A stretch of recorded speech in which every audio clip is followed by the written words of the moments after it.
Congress government बोलती है कि हमने इंटरनेशनल एयरपोर्ट बनाया है हमारे दौर में, मुबारक आपने बनाया है, सही है, लेकिन ये क्यों भूल जाते हैं कि वो इंटरनेशनल एयरपोर्ट भी वक्फ की जमीन पर बना है।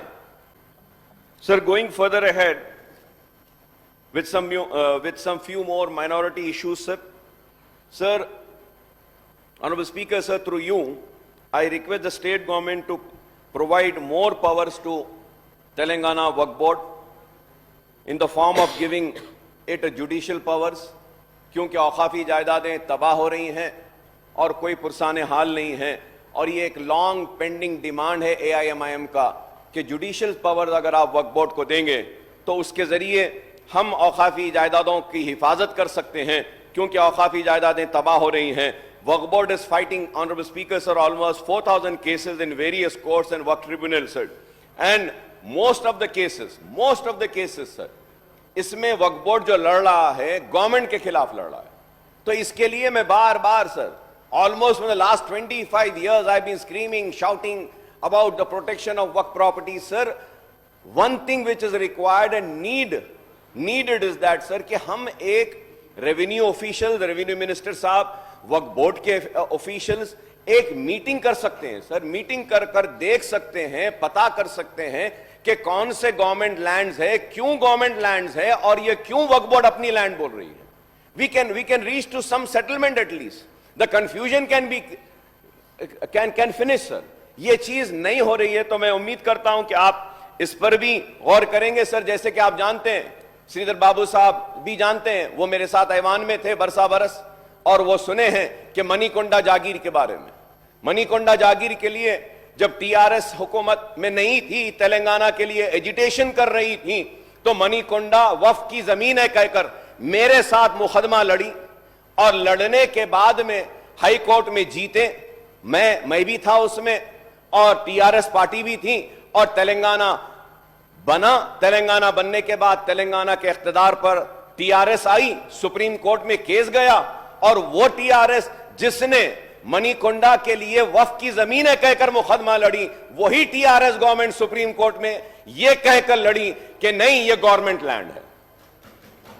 तो वो सारी जमीन 1600 चिल्लर एकड़ वक्फ की जमीन चले गई, sir. And more over, sir, मैं आप सुन के हैरत करेंगे कि कांग्रेस गवर्नमेंट बोलती है कि हमने इंटरनेशनल एयरपोर्ट बनाया है हमारे दौर में, मुबारक आपने बनाया है, सही है, लेकिन ये क्यों भूल जाते हैं कि वो इंटरनेशनल एयरपोर्ट भी वक्फ की जमीन पर बना है। हजरत बाबा शरफुद्दीन साहब की पहाड़ी पर बना है, वक्फ की जमीन है। तो there is so many cases, sir. मैं आपके जरिए हुकूमत से दरखास्त करूंगा कि बैठ के इस मसले को हल करते हैं, हल करेंगे, जरूरी है, क्योंकि इस तरीके से वक्फ बोर्ड एक तरफ तो मुकदमात हार रहा है, दूसरी तरफ हुकूमत क्लेम कर रही है। सर, अगर वक्फ की जायदादें प्रोटेक्ट हो जाती हैं तो हमको गवर्नमेंट की मदद की जरूरत नहीं है। वक्फ करने वालों ने तालीम के लिए वक्फ किया है, वक्फ करने वालों ने बेवाओं के लिए वक्फ किया है, वक्फ करने वालों ने बीमारों के लिए वक्फ किया है, वक्फ करने वालों ने मक्का और मदीना के लिए भी वक्फ किया है, वक्फ करने वालों ने इल्म के लिए भी वक्फ किया।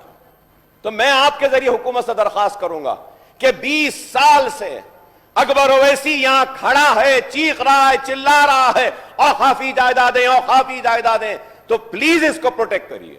हमारे मुतालबे पर CBCID की इंक्वायरी का ऑर्डर दिया था साबिका चीफ मिनिस्टर साहब ने। तो मैं जानना चाहता हूं कि CBCID की इंक्वायरी की रिपोर्ट कब टेबल होगी, इंक्वायरी कब मुकम्मल होगी, कब वो लोग जो औकाफी जायदादों को लूटे हैं उनको जेलों में डाला जाएगा, उनके खिलाफ कब कार्रवाई होगी। हम चाहते हैं कि वो लोग जिन्होंने औकाफी जायदादों को लूटा है, तबाह किया है, बर्बाद किया है, उनको भी सजा देनी चाहिए। मुझे खुशी है कि हम कालेश्वरम पर, मेडीगड्डा पर बहस करते हैं और बोलते हैं कि हमारे पैसे हैं जो लगे हैं उसमें करप्शन हुआ और प्रोजेक्ट सही नहीं हुए, इंक्वायरी की बात हो रही है और कसूरवारों को सजा देने की बात हो रही है। मगर यह मैं कहूंगा कि वो स्टेट का पैसा है, तो औकाफी जायदादों की तबाही, औकाफ का पैसा अल्लाह का पैसा है, ऑलमाइटी का पैसा है। वो पैसा जो तबाह हो रहा है उस पर भी हमको कार्रवाई करनी चाहिए। اگر ہم کاروائی نہیں کریں گے تو وقف بورڈ میں کچھ بھی نہیں بچے گا. There will be nothing, sir. Sir, going further ahead, sir.